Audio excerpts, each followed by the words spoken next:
now all the body parts are there, and they're all, and the tongue's there, and it says, "No, what did I tell you?" You see? So okay. We what's the word? We concede. You are. Can you get us out of this mess? Yes. Now that you know who's boss, I will take care of business. And in the morning, he knocks on the gate. He says to the guard, he says, "Listen, I know today's my last day, but I do want to clarify because it's not about my life. I want to make sure that the king's okay. Hopefully that milk is still fresh. Hopefully they preserved it. I want you to send a message to the king that it is indeed from a lioness. And if the king wants, I can explain it." So of course they gave him a chance. They called him to the gate. He says, "It's from a lioness. But in the country where I come from, we call a lioness a Chabad, which in your language means a dog." I was so excited. I was so overwhelmed by being a president king that I got all confused, and that was the only word that came out of my mouth. And of course, he turned into the country's hero, and of course a millionaire, and hopefully, as the story goes, he lived happily ever after. But the bottom line is, this is the power of speech. Like sometimes you use your brain to talk, and sometimes you just talk. You saying what we should do, or what happens? No. Sadly, that's what happens. Sometimes What you we talk should- like the talk, and Yes. you don't What we use should do. your... The truth is, and we're not speaking about here about laws of honesty and dishonesty, because the truth is that sometimes it's not only speech. Sometimes silence speaks louder than words. Sometimes being silent means being in agreement. But that's already a whole subject in itself. I'm focused here on what a person says and the impact that it has, especially when you say, "I'm going to do something," or "I'm not going to do something," or "I want to do something." Let what you say mean what you say, and say what you mean. And in Spanish, it's something like that. That's that you're a slave of your words, and you're the master of what you remain quiet. In Spanish, whatever you say, just say what you say. Right. So in the Talmud, there's an expression which says a word, let's say, is worth $100, and silence is worth $2. Okay. Mila b'zuz speaker b'tei. Okay. So the saying is, no matter how powerful your word is, just silence It's more is powerful. worth more. Okay? Now, of course, there are times when you have to say things. And therefore, you say it and mean it. At least mean to mean it. I don't know how to say it. Okay? Now, let's move on quickly to what's called Hatarat Nidarim, which is undoing the vows. When I say undoing, because remember, once somebody made a vow, once somebody made an oath, they become bound by it. It becomes, as we said before, holy. It becomes something that you are now prohibited from transgressing and from defiling. And now you have a problem. Now what happens if somebody needs, there's some mitigating circumstances, things have changed, there's a regret. You can't just say, "Okay, you know what, I don't mean it now." It doesn't matter what now happened, what you meant before. Is there any possibility of what's called Hatarat Nidarim, undoing the vows? Yes, I'm sorry. Is there any time frame for a vow? What do you mean? I said, from this time to this time. Depending on what you said. If I said this is forever, or if I said it open-endedly, then it's forever. It's indefinitely. But if I said, let's see, for the next 30 days, this should be forbidden to me. I'm going to do this okay. in 30 days. It depends. And that's why I said there's so many details to a vow, what makes a vow, what doesn't. But I'm just giving again the general idea. There's something called Hatarat Nidarim, and that's what we learn in this Parsha. And that is, and it's actually really strongly encouraged. Because remember, if somebody has a vow, even if they intended to do it, and even if they needed to do it at the time, but the longer they have that vow hanging over them, unfortunately, the more potential there is for them to, God forbid, make a sin. And it's one of the worst sins that really it says God detests is one breaking their word, one breaking their vow. Because a vow, you weren't forced to do it. You see, if somebody slips and does something the Torah says you shouldn't do, and I use the word slip, I mean not intentionally, but somebody slipped, they will overcome with temptation, they will overcome with weakness, whatever it is. It's still saying, you know what, here is the Torah made it prohibited on me, and you know, me as a person, I slipped. I had a weakness. But if I volunteer to make it prohibited on myself, at least to me it's got to be sacred. How bad is it that to me it wasn't sacred and I desecrated it? Because the guy sitting next to me eating meat at this moment, Maybe doing a mitzvah by eating meat. But for me, that I said I'm not going to eat the meat, and it's prohibited on me, that was a voluntary prohibition. And I'm defiling it, that's really, really severe. It's a severe thing. And that also explains, I'll just fast forward, I'll jump ahead of myself a little bit. That explains why, before we finish our year, one of the rituals we do on the eve of Rosh Hashanah is called Hatarat Nidarim. We do a collective annulment of vows. Why? Because how can we go into a new year if there's any vows that I had I'd forgotten about? Remember, in the heat of the moment, I remember, I'm for sure, I'm always going to do that. Yeah, right. Yeah, talk to me a week later. What? God doesn't forget. You know what I mean? God doesn't forget. We're all that way. Okay?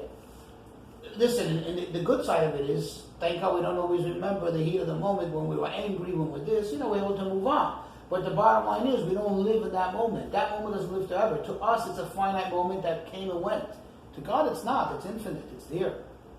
So that's why on the eve of Rosh Hashanah, we do a collective Hatarat Nidarim. We all sit down. Each one says the vows. Is a very generic, but you have to mean, obviously, you have to know the words you're saying. A generic, not a prayer. I wouldn't use the word prayer. A generic statement that we make, and we say to, quote unquote, the judges, and that's how you make a Hatarat Nidarim. You have to have at least what constitutes a basic bed din, a basic court. A basic court means at least 3 individuals. The only time one individual will count is that if he's an expert expert chacham, means an expert sage, an expert rabbi, and therefore he can be a judge for matters of annulling vows. But typically the way we do it today is at least 3. On the eve of Rosh Hashanah, we actually prefer to do it in the presence of 10.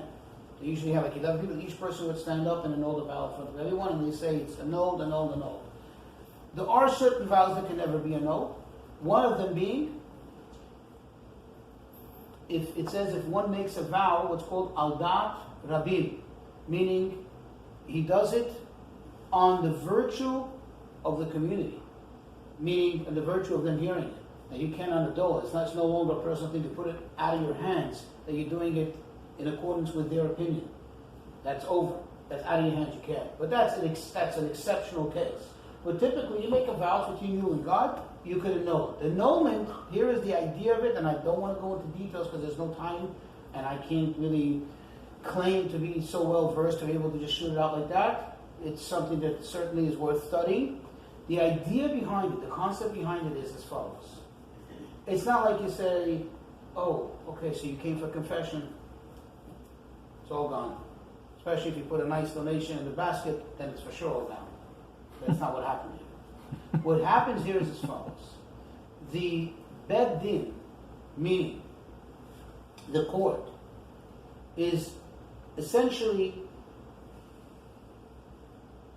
going back, reversing the clock. Says, let's go back to when you made a vow. If you would have known then what you know now, would you have made this vow? No. So what does that mean? Remember, the vow needs to be, I said before, it's not only the words you say, but it's what you mean. The reason why I said that is because let's see, for example, just an example. What happens if somebody is forced to make a vow? Okay, you have your hand literally twisted, or worse. Let's say, like in the old days, as an anti-Semite, as a Jew, and he's holding your gun and says, make a vow that you're never going to do this. Of course, it's obviously to intimidate the person, to hurt them. If you're not going to say those words, the guy's going to kill you. He's going to do something bad to you. He's going to stab you. So you're going to say the words. But you don't really want to make that vow, and you don't intend to keep that vow. So the law is, the Talmud says, in your heart, you should think that this vow is null and void. I'm just saying the words. So I'm just trying to show that when I say the vow, it has to be in the full, what's the word? In the full... The full capacity. The full capacity of my conscience, knowing that this is the thing is. But now, when the judge is able to walk me back and say, okay, had you known these circumstances then, would you have made the vow? The answer is no. Or maybe not. So in other words, the vow was not made in the full awareness, and therefore it wasn't fully my intent, because I didn't know what I could intend, not knowing what the future holds. And then he's able to say, okay, this vow is undone. Understand? But it's not like a wholesale thing. Oh, you came to me, thanks for showing up. Because you showed up, we're going to give you a pass. No, there's no such thing as giving a pass. It's either there is a vow or there isn't a vow.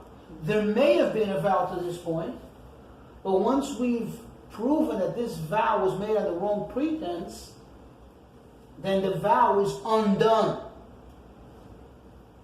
Make sense? Mm-hmm.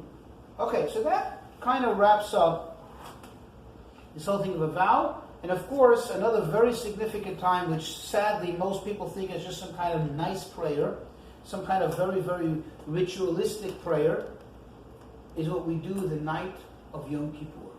Before we begin the Day of Atonement, perhaps it's one of the most famous moments in Jewish liturgy, in Jewish assemblance. Sadly, for many people, it might be the only time of the year that they come to synagogue, is a Kol Nidre service. Even the great cantorial pieces and the Kol Nidre. And people sing the Kol Nidre, they hum the Kol Nidre, they may not even know what it is. But really what it is collectively the Chazan, the cantor, leading the community is saying, and that's why you take out the Torahs, you try to take out at least 3 Torahs, so you form a court, not just a court holding the Torahs, the holiest object we have, with an open ark, and we say, any vows, any oaths that we've taken upon ourselves, from last Yom Kippur to this Yom Kippur should be no. Because imagine, how do you go into the Day of Atonement to start doing away with the little problems, when, as I illustrated before, how severe this is and why it's so severe, and you're coming like, I want to talk about that, and no, let's talk about this. You know what I mean? It's right there. So you got to take care of business. Okay? And that is, reason for why the Yom Kippur service, the whole day of Yom Kippur begins with the Kol Nidre. Okay, so I think we've done away with that. We've kind of taken care of business. I just want to run over quickly. The truth is, we're not going to do it justice. Deserves a lot more than the time we have available. I want you to go to chapter 31, verse 21. Page 442. No, fast. Chapter 31, verse Page 438. verse 438. 21. Yes, page 438 in our book. So this is basically, to give you a quick snapshot, the Jews, and we started this already last week, the Jews went out to fight Midian, those who caused them to sin, and they wiped them out. And of course they brought back all their valuable possessions, which included obviously a lot of utensils, all kinds of items, kitchen items and so on and so forth. Now, of course, you understand that you can't just take a good item and throw it away. It's a whole discussion in itself. The Torah doesn't allow us to just destroy things, just to waste anything. So now, Elazar, who is the priest, and he is doing it in the place of Moshe, which again is not important for us to discuss. Why was he not Moshe, not Moses? But the bottom line, he's telling them how they can put these items to use, how they can allow it into their kitchens. And what does he say? He says to them as follows. Let's read it. Elazar the Kohen said to the soldiers who came to the war, "This is the statute of the Torah which Hashem commanded Moshe. Only the gold, silver, and copper, iron, tin, and lead, anything placed of these materials on a fire, you must pass through the fire and it will be purified. However, it must be purified with sprinkled water. But anything of these materials that was not placed on fire, you may pass through water." What is this talking about? Over here it seems so simple. In one verse it sums the whole thing up. Really, this is a whole section of rules and laws in the Code of Jewish Law, an entire section. And it's actually a very important one, and this is something that we encounter, I should say, more often in life than some of the other things we discussed in the Parsha. And that is the laws of koshering utensils. I want to just give you the basic idea. He said something here about fire, about water, and so on. The rule is, when you have a utensil, first of all, one needs to know what type of utensil could and what type cannot be kosher. Earthenware, notice it doesn't say here earthenware, cannot be kosher. And I'll explain the reason in a moment. But let's focus in on what he does say here, all kinds of metals. Metals, when you cook with them, or when you put in food that's hot, what happens is the surface gets hot. When it gets hot, it absorbs. You may not see it to the naked eye. It expands, but it also, any material in this world is porous. It may not be porous like a screen, it may not be porous like a net, but it's porous to the extent that it does absorb maybe microscopic amounts, but it absorbs from whatever is put into it in the heat. That is the reason why, and this is an issue when people decide they want to start keeping kosher, which is a fantastic thing, but it's not enough to just start buying kosher food and kosher meat. You need to actually kosher, meaning bring up to par, make fit all your vessels, all your utensils, because they have all absorbed non-kosher ingredients, and they become absorbed in its panels, in its being. And now next time you heat it up, it starts to, what we call, spit it out. It starts to eject it. So now it's going to get mixed into everything else. So you're always mixing kosher and non-kosher. And that's why the way to do it is, and again, here's what we see, I'm just giving you the general outline, depending on what the usage of that particular item was. If it's used, for example, a kettle, a pot in which you could soup, meaning it's used with boiling hot water, then it's enough, meaning it's been subjected to that level of heat in order to absorb. So now, in order to extract it, you need to use a likewise method. So you would do it in boiling hot water, and it's considered to be like new. Okay? Of course, as actually directed even here, we're not going to point out each and every detail. The item itself, before it can be kosher, it needs to be clean. Needs to have nothing. What's the word? No residues. No. Besides having no residues, having nothing that can actually obstruct direct contact with the agent that's koshering it, with the hot water, whatever it is. So it needs to be clean. If it has any rust in it, it has to be rubbed off. If it has any stickers in it, it has to be cleaned off, and so on, in order for it to be properly clean.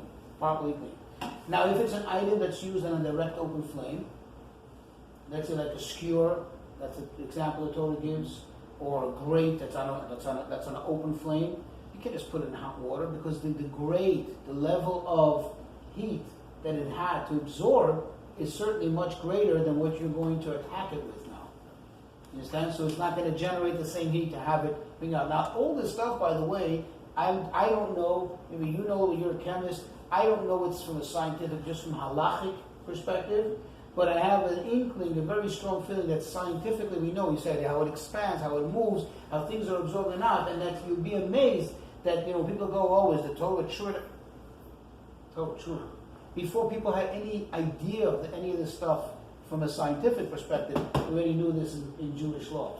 And all the discussion back and forth. And like I said, it's a whole section in the Shulchan Aruch, in the Code of Jewish Law. Now, here's a very interesting thing. After all is said and done, what I mean to say is after all is said and done, when the item was kosher, and like I said, that's only we spoke about metals, right? When it comes, let's say, to earthenware, now you understand clay, it's not going to come out in the fire, so it's absorbed, it's there forever, so you can't use it. It doesn't mean you have to break it, you just give it to somebody or sell it in a second-hand shop or whatever it is. But you, if you're keeping kosher, which we should, you can't use that, especially not, in heat, because it's going to make it, but it's not, there's no way of really fully cleaning it. It's interesting that glass is a major issue, because glass is similar to earthenware in many ways, but it also has some element of it that makes it similar to metal. Make sense? You don't know. You're like, I don't know, because glass. Boys and girls, don't use your Pyrex. Yeah, no. Glass. even crystal, you need to add lead. Yeah, but glass, no, because glass is like earthenware. But at some level, you could melt it back down. So it does have certain characteristic traits of metal. You understand? And that's why the debate if glass is kosherable or not. Interesting? And that's why glass is actually highly problematic. Okay? It's interesting, no? Metal, even though it's easy for it to become non-kosher, but it's easy for kosher it back. Very easy. You know what I'm saying? Yeah. Metal, very, very easy. Hot water, I mean, if it's anything, a blowtorch, done. Gets hot, done. You know what I mean? Yeah. I mean, I'm oversimplifying it. Glass is a problem. The good news is, with today's technology, there are some things that used to be so difficult to kosher, especially in every Jewish home. When it came to Eve of Passover, you had to kosher your oven. You need another oven for, if you're very rich and you have a second oven, well, great, but I never suffered from that problem. So let's just say that we had to kosher the oven. You kosher the oven, you take a blowtorch and actually sit there, and did you do it well enough or not? Today, it's great, self-cleaning. Yeah. Who doesn't have? The poorest person has a self-clean oven. And if you don't, then maybe you're a history buff. Maybe you like to use old classics. Buy a new oven. You know what I'm saying? But self-clean, it takes care of business. It really burns it out. But imagine you can do that by hand. It's hot, and it's this, that I do a good enough job, that I hit every spot. Very, very interesting. So there's a lot of laws that go into this. Having said that, all of that, as I started saying, having taken care of all that, now there's another issue. And that issue is that whenever, this also applies to brand new vessels, brand new utensils. Whenever one buys the utensil from a non-Jew, meaning if it was made by a non-Jew,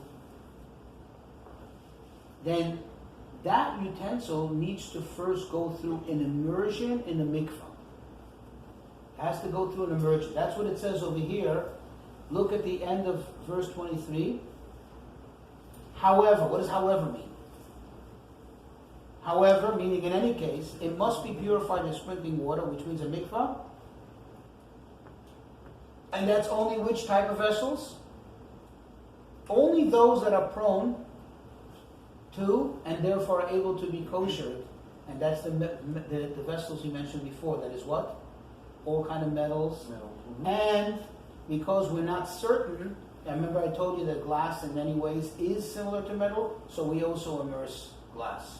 Yeah. Some people, not all, very few, but some actually even argue that maybe plastic would fit into that category, so they also immerse plastic. But that's not really the common practice, because plastic is definitely not like glass, and almost certainly not like metals, but I mean, definitely there is, there's merit to the argument that plastic has, because at the end of the day it does get melted down and does that, so I don't know. Okay, but I just wanted to give you an idea, and certainly I'm sure these things are like, maybe it's like, wow, this is interesting stuff.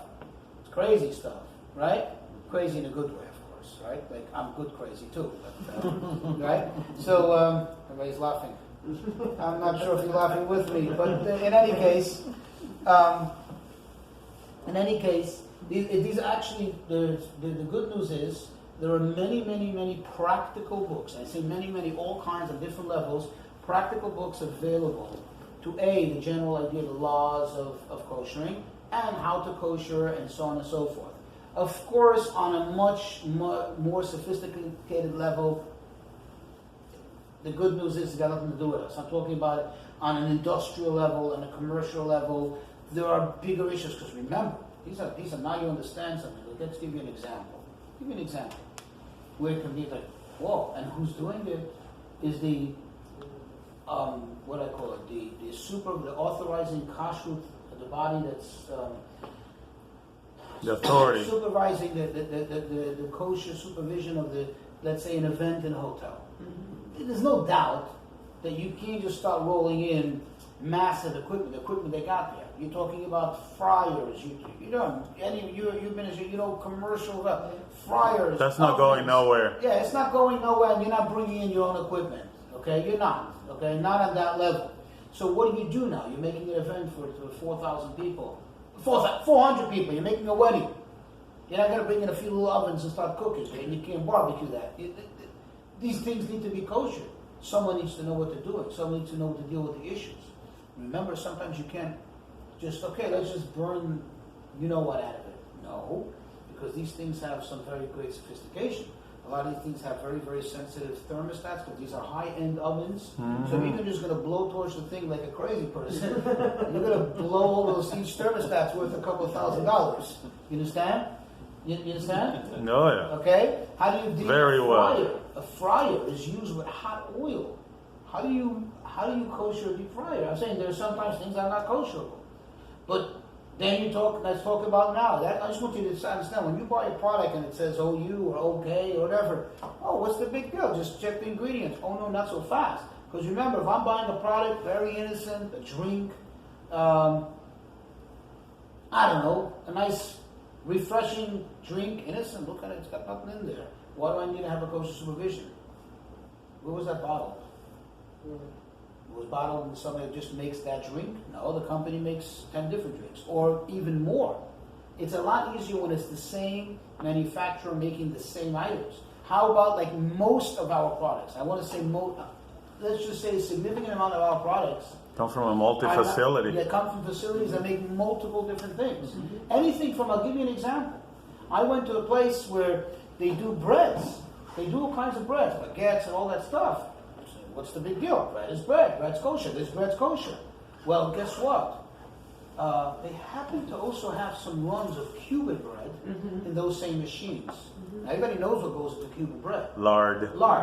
So is there no issue anymore? Now, how do we kosher these machines? How do you burn out these ovens? It's a whole issue already. Someone got to know what they're doing. I don't know what they're doing. It's not a household. You understand? And that explains where the sophistication comes in, which honestly I don't know enough. I just know enough to generate an interest, to pique your interest, to make a conversation. Most of the time, let's say if you have an industrial bakery, perhaps most of the real good ones where they make multiple breads, and then of course it comes the Cuban bread.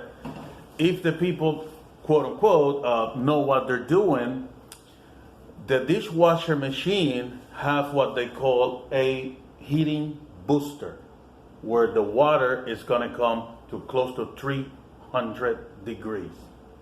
Like, you got to lock the machine, and that thing right there, it comes out like it just came out of the factory. But what's the point you're making? At that point, that temperature, that vessel is already kosher. Neutral again. I know, but what you're talking about is a little kitchen in someone's restaurant. Oh, that's not getting kosher. That's for sure. No, a little kitchen in someone's restaurant. I'm talking about when you're producing, let's say, a half a trailer load of bread. You're talking about ovens with conveyor belts with the size of 30 times this room. If what was being produced, I'm just giving you an idea. It's not like some people go like, "What's the big deal? We need a rabbi to go in there and look at it." What's the big deal? It's kosher. The ingredients are kosher. It is a big deal. Okay, especially, and I'm going back again today. We know today that just because I don't see something, it doesn't mean it's not there. The residue of it, the effect of it is there, maybe even more than when I see it. Oh yeah. So the essence of kosher is something. I know that. Can you raise your? I'm sorry. The essence of kosher, making something kosher. I mean, I know with the animals, it was being merciful toward the animal in the way that you No, don't confuse it too. It's not about being merciful towards the animal. We need to be clear on that. We spoke about this a while ago when we spoke about the laws. Because if it's about being merciful towards the animals, but that's the exclusive reason, then we wouldn't kill the animal in the first place. What greater mercy than letting the poor thing live? We do it because Hashem commanded us to do it that way. There is a fringe benefit of it, that being that we are taking its life, this is done in the most, what I would call most humane, less painful way. That could be a fringe benefit of this mitzvah. That is not the reason of the mitzvah. It needs to be understood. It's very important. Very, very important. Because that's a big, big, big misconception about the laws of kashrut. So then, the essence of kashrut, making things kosher, is what? Just following what you're told? A lot of times we don't know why we're doing things. Yeah. So we spoke about this a while ago when we spoke about statutes.